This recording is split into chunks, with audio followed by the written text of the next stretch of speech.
Bonjour et bienvenue en voie martiale. Discipline sportive à part entière pour certains, activité bien-être pour d'autres, nous lui donnons bien des noms. Fitness, renforcement musculaire, musculation, stretching. Différents noms, différentes techniques, un but général commun, mais des buts individuellement très différents. À pratiquer après un échauffement adapté et nécessairement à chaque entraînement. Je veux te parler d'amélioration physique. Rien que ce choix de nom peut te paraître singulier, mais j'y tiens et j'y reviendrai. Car je tiens aussi à ce qu'elle suive l'échauffement et qu'elle soit présente à chaque entraînement. Je trouve que c'est le moment idéal pour les activités à plus fort taux de blessure.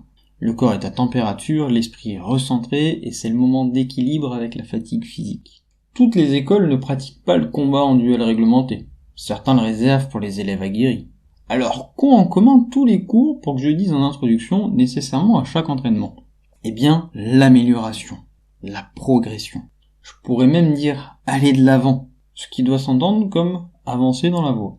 J'approfondirai sans doute le propos suivant un jour. Penser que je ne peux pas plus maîtriser une technique, c'est arrêter d'avancer dans la voie. Or, nous pouvons toujours gagner du terrain. Pourtant, je me suis déjà heurté à un mur maintes et maintes fois.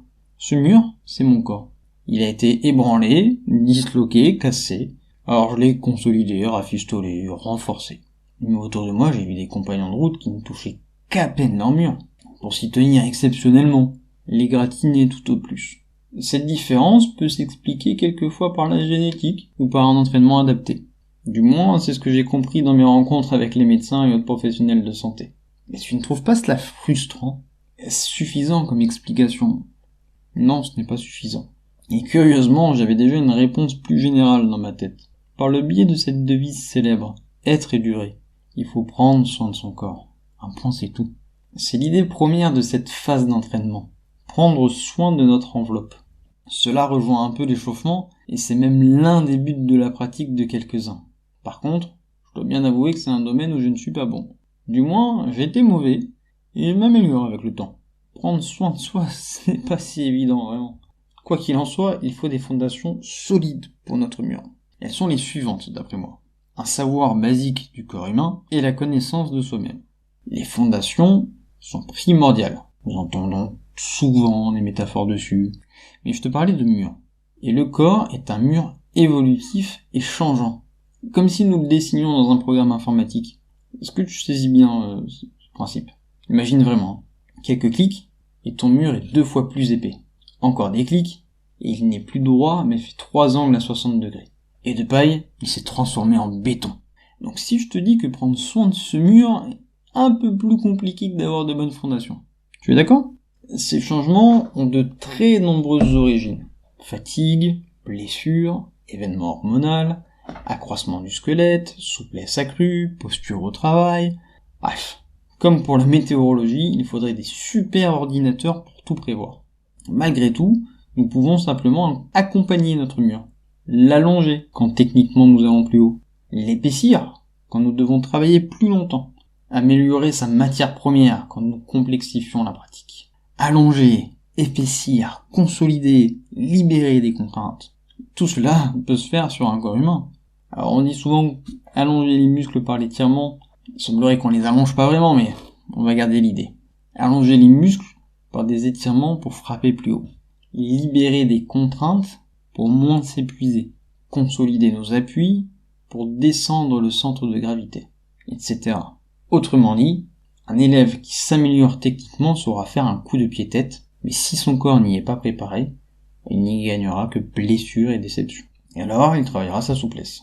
Mais s'il néglige la consolidation de ses appuis, il ne parviendra pas à l'utiliser dans un combat sans être balayé.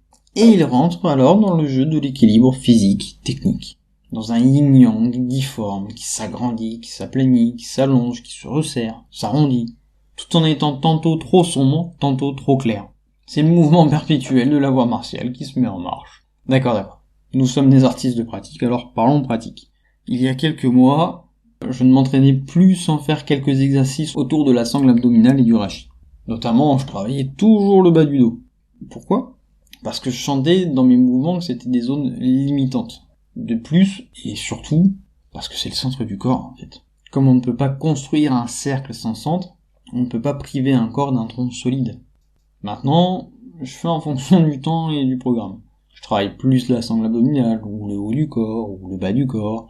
Et aussi, je favorise un ouvrage au poids du corps. Car de 1, nous combattons rarement encombrés dans ma pratique, ou dans la rue. De 2, pour l'aspect pratique du cours collectif. Et de 3, parce qu'il y a tellement à explorer dans ce domaine en vrai.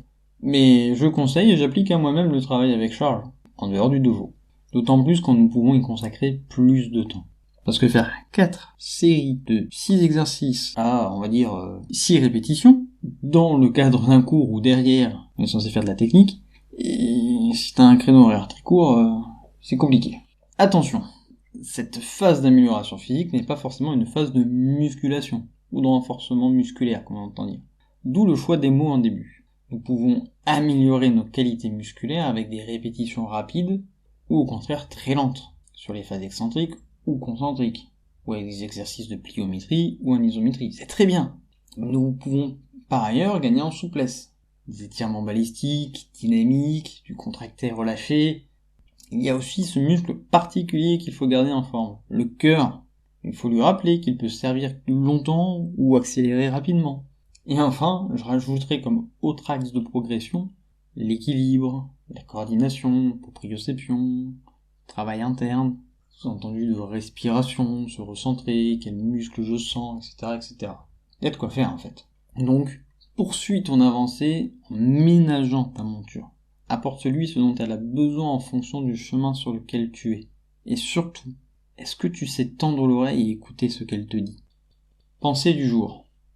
Il faut 1000 jours d'entraînement pour forger un combattant, et 10 000 jours pour l'aiguiser. Miyamoto Musashi. Merci d'avoir écouté cet épisode. Tu peux me retrouver et aller plus loin sur le blog d'Envoi Martial. À bientôt car, pas après pas, nous continuons de progresser, mouvement après mouvement, nous continuons d'avancer.